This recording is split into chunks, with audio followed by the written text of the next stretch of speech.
Morning, y'all. Hope you're all well and in good spirits. The other day, I saw a video of a guy who was previously homeless and coming off the streets to live in what amounts to a tool shed in somebody's backyard, a room that they built in their backyard to rent out. I think the government calls them accessory dwelling units, and they give people money to build them, like up to $40,000. And some of them cost more, but I think they give up to that amount, or 25,000, something like that. And that's their strategy for dealing with the housing crisis. So if this person got that money, built that little room, and then rented it to the guy I saw in the video, it's working as intended. But that's besides the point. So this guy, he's in his little room, and it looks kind of bleak, like where you would expect to see a snuff video taking place. And he was so proud and happy and like really ecstatic for that little room. And I thought, damn, I wasn't that happy when I got this thing. And this thing was something that I probably wanted my whole life. If my friends get in it, they're like, damn, I never been in one of these. And so it was a source of like personal achievement for me.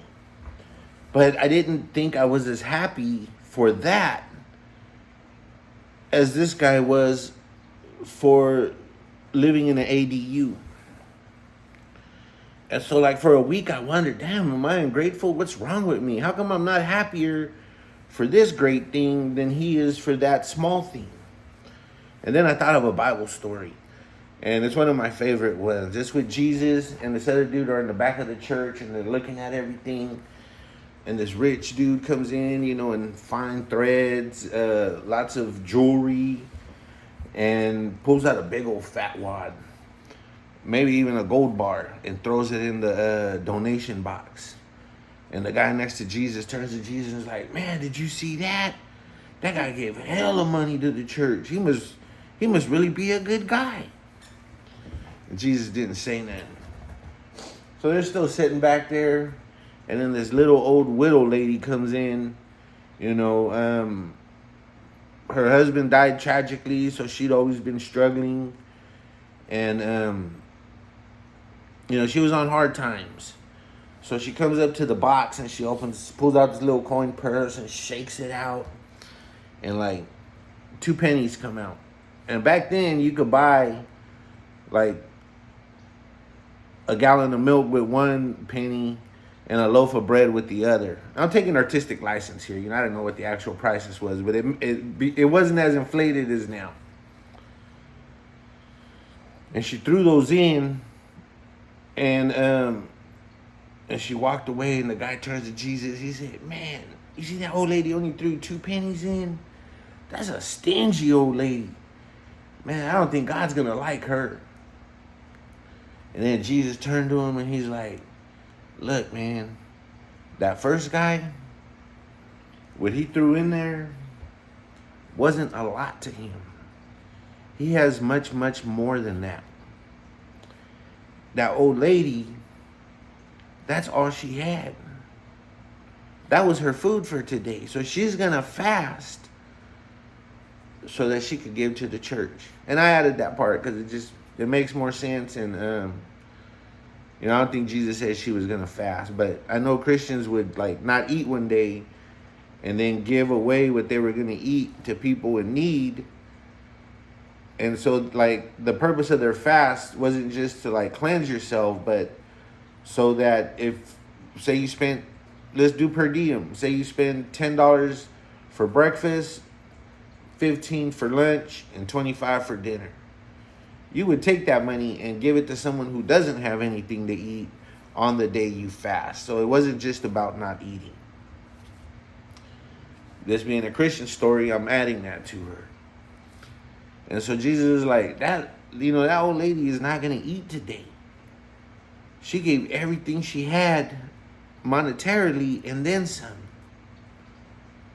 That meant so much more than that big wad of money that dude had.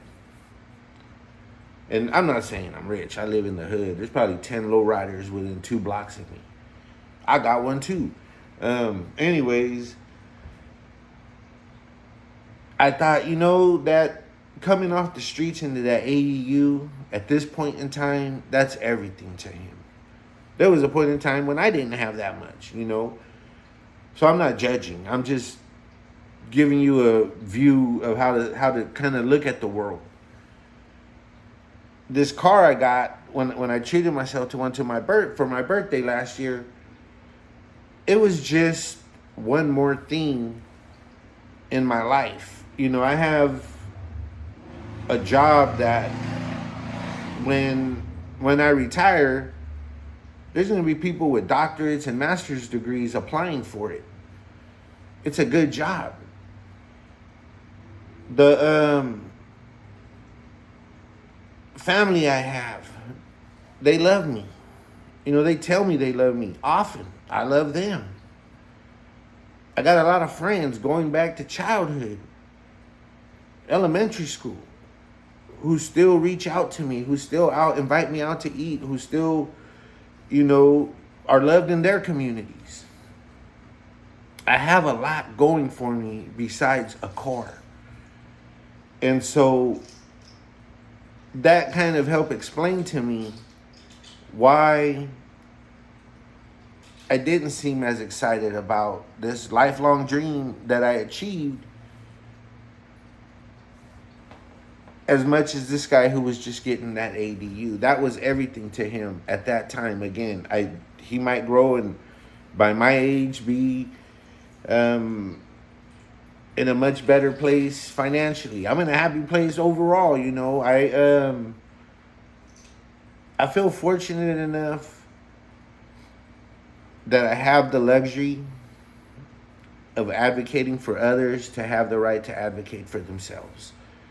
That causes me anguish and misery and frustration, but I know I have the option to walk away anytime, retire, and live a chill ass life.